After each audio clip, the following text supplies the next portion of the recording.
and breaks his fall so that all's well in the end.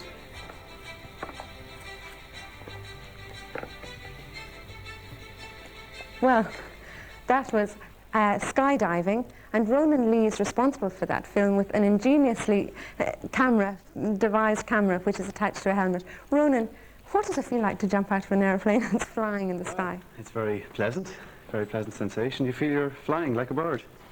Do you not feel you're sort of falling like a stone and the air is rushing past you and you can't breathe?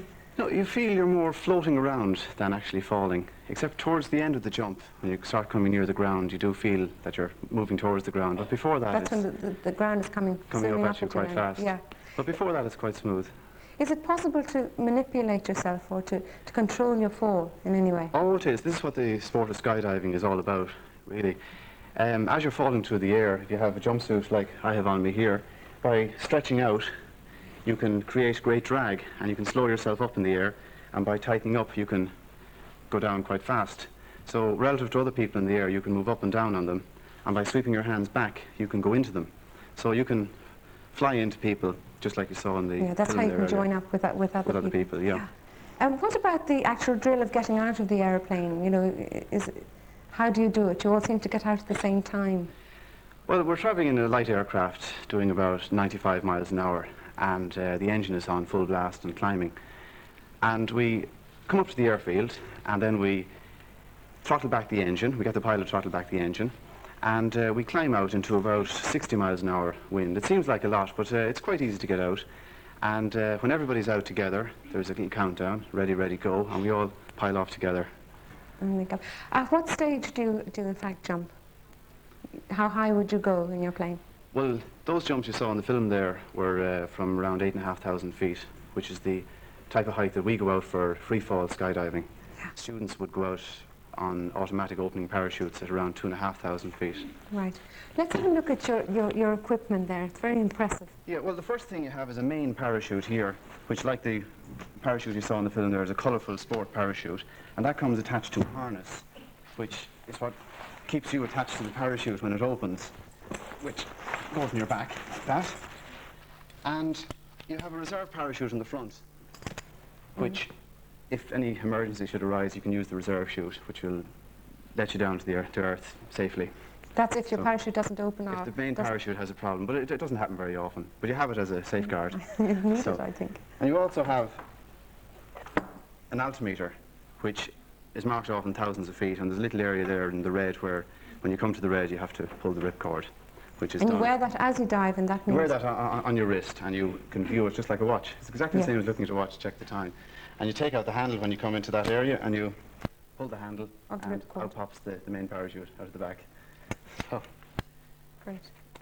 And then you wear a helmet too. That's in case you land on your head, presumably, is it? Well, you could very easily land and just fall over and hit a stone and hurt your head quite easily. So what I do though with mine, how I take the film, is I have a film camera mounted on the side of the helmet, and I have a special sight.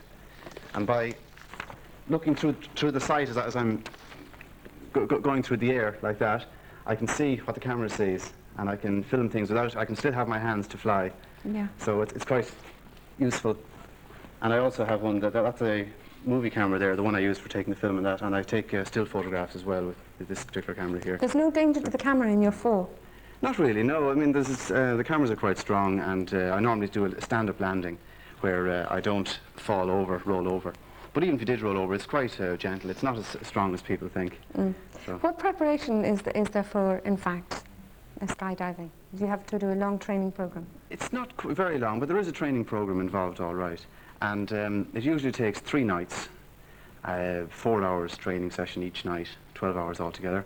And people go through the theory of parachuting, how the parachutes work, how to get out of the plane, how to exit the plane, how to fall, how to operate a dummy ripcord, and how to deal with any emergencies and land. So that takes about 3 evenings, and then at a weekend they come out and jump. Yeah. Do you think about anything particular when you're falling through the air like that? Are you able to think, or are you too busy working out what you've got to do? Normally, when we're jumping, we go out as a team, and you're concentrating on your jump. So everybody has to go with a very split second together, and your concentration is very much on the work you're going to do in the air rather than if you're going to get hurt or anything like that. What sort of things can go wrong? Are there sort of one or two dangerous things which if they happen, it's really serious? Well, no, if your main parachute has a problem, this type of parachute, you have to disconnect from it, which is done in about a second, and you simply just open and gone, and you open your reserve. There are no main problems that can happen. There are several small things can happen, right, but they don't happen very often. And it's a relatively safe sport. It is, oh yes, very. If you look at the statistics, it's quite safe. How old must you be to take it up? Well, before you can jump, you must be at least 18, and if you're under 21, you have to have your parents' permission in writing, or parent or guardian. Well, I'd say in our audience here now we have one or two who'd very much be interested in taking up that sort of sport. But we start off with Emer in the corner there. When you were skydiving, did you ever land in the sea or anything? I landed in the sea once skydiving, but it was quite intentional. We were jumping for the Dublin Bay Preservation Society and we jumped into water. Well, we had life jackets on and that, and it was quite safe. Great. What about Mark there in the second group in the back? What was the highest jump you ever made?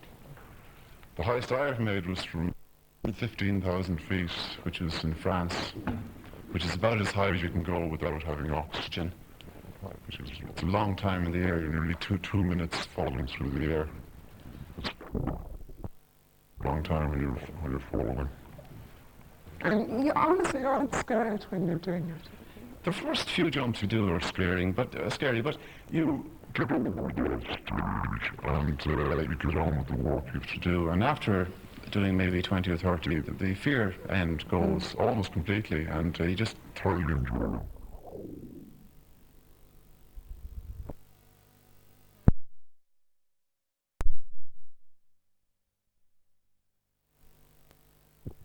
and you just thoroughly enjoy the sport then. The more you do, the more you enjoy it. Great. Well, who's next for a question? What type of airplane do you jump from? Well, the club plane is a Cessna 182, which is a single engine plane, and can take 3 parachutists up to 10 or 12,000 feet. And who next? Yes? There is no great danger banging against the